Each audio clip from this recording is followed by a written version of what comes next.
ಅವರು ಕೂಡ ಇವರನ್ನೇ ನೋಡ್ತಾ ಇದ್ದೀವಿ.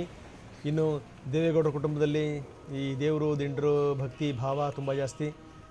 ಅಂದರೆ ಮತದಾನ ಆರಂಭಕ್ಕೂ ಮೊದಲು ಪ್ರಜ್ವಲ್ ಹಾಸನದ ದೇವಸ್ಥಾನಕ್ಕೆ ಬಂದಿರುವಂಥದ್ದು. ದೇವಸ್ಥಾನದಲ್ಲಿ ದೇವರ ದರ್ಶನ ಪಡೆದು ನಂತರ ಅವರು ಮತಗಟ್ಟೆಗೆ ಹೋಗಿ ಮತ ಚಲಾಯಿಸಿರುವಂಥದ್ದನ್ನು ನೋಡ್ತಾ ಇದ್ದೀವಿ. ಪ್ರಜ್ವಲ್ ಈ ಭಾಗದಲ್ಲಿ ಅಂದರೆ ಹಾಸನದಲ್ಲಿ ಲೋಕಸಭಾ ಅಭ್ಯರ್ಥಿ. ಅಜ್ಜ ಬಿಟ್ಟುಕೊಟ್ಟಂಥ ಸ್ಥಾನ ಏನಿದೆ, ಕ್ಷೇತ್ರ ಏನಿದೆ, ಆ ಕ್ಷೇತ್ರದಲ್ಲಿ ಇವರದ್ದೇ ಉಮೇದುವಾರಿಕೆ. ಈ ಸರಿ ಇಬ್ಬರು ಮೊಮ್ಮಕ್ಕಳುಗಳು ಅವರ ಪರವಾಗಿ ಕಣದಲ್ಲಿರುವಂಥದ್ದು JDSನ ಕಡೆಯಿಂದ. ಒಂದು ಮಂಡ್ಯದಲ್ಲಿ ನಿಖಿಲ್ ಕುಮಾರಸ್ವಾಮಿ, ಇನ್ನೊಂದು ಹಾಸನದಲ್ಲಿ ಪ್ರಜ್ವಲ್ ರೇವಣ್ಣ. ಎಡಭಾಗದಲ್ಲಿ ನಾವು ನೋಡ್ತಾ ಇದ್ದೀವಿ ಮತದಾನಕ್ಕೆ ಕಮಲ್ ಹಾಸನ್ ಕೂಡ ಬಂದಿದ್ದಾರೆ. ಜನಸಾಮಾನ್ಯರ ರೀತಿಯಲ್ಲೇ ಅವರು ಕೂಡ ಕ್ಯೂನಲ್ಲಿ ನಿಂತಿರೋದನ್ನು ಕೂಡ ನೋಡ್ತಾ ಇದ್ದೀವಿ.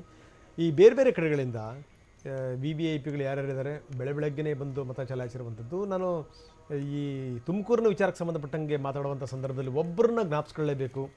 ಅವರು ನಡೆದಾಡುವಂಥ ದೇವರು ಶಿವಕುಮಾರ ಸ್ವಾಮೀಜಿ. ಶಿವಕುಮಾರ ಸ್ವಾಮೀಜಿ ಹೆಂಗೆ ಅಂದರೆ ಅವ್ರ ಉತ್ಸಾಹಕ್ಕೊಂದು ಹ್ಯಾಟ್ಸ್ ಆಫ್. ನಿಜಕ್ಕೂ ಏನು ಅಂತಂದರೆ ಇಲ್ಲಿಂದ ಅವ್ರಿಗೊಂದು ನಮಸ್ಕಾರ ಹೇಳಲೇಬೇಕು. ಯಾವುದೇ ಚುನಾವಣೆ ಆಗಲಿ, ಯಾವುದೇ ಚುನಾವಣೆ, ಸ್ವಾಮೀಜಿ ಫಸ್ಟ್ ಬಂದು ಕ್ಯೂನಲ್ಲಿ ನಿಂತು ಮತ ಚಲಾಯಿಸಲಿಲ್ಲ ಅಂತಂದರೆ ಅವ್ರ ಜೀವಕ್ಕೆ ಸಮಾಧಾನವೇ ಇಲ್ಲ ಅಂತ. ಸೊ ಅಂಥ ಸ್ವಾಮೀಜಿನ ಮಿಸ್ ಮಾಡ್ಕೊಳ್ತಾ ಇದ್ದೀವಿ ಈ ಸಂದರ್ಭದಲ್ಲಿ. ಯಾಕೋ ತುಮಕೂರು ಅಂದಾಕ್ಷಣ ಸ್ವಾಮೀಜಿ ನನ್ನ ಕಣ್ಣೆದುರುಗಡೆಗೆ ಬಂದರು.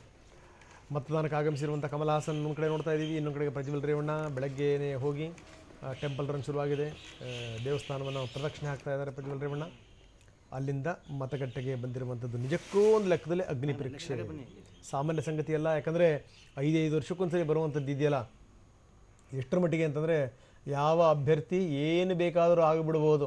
ಯಾಕಂದರೆ ಆ ಪ್ರಜಾತಂತ್ರದ ಬ್ಯೂಟಿನೇ ಅಂಥದ್ದು. ಏನಾದರೂ ಒಂದು ಸರಿ ಜನಗಳಿಗೆ ಬೇಡ ಅಂತ ಅನ್ನಿಸ್ತು ಅಂತ ತಿಳ್ಕೊಳ್ಳಿ, ನೀವು ದುಡ್ಡು ಸುರಿರಿ, ಕಾಸು ಕೊಡಿ,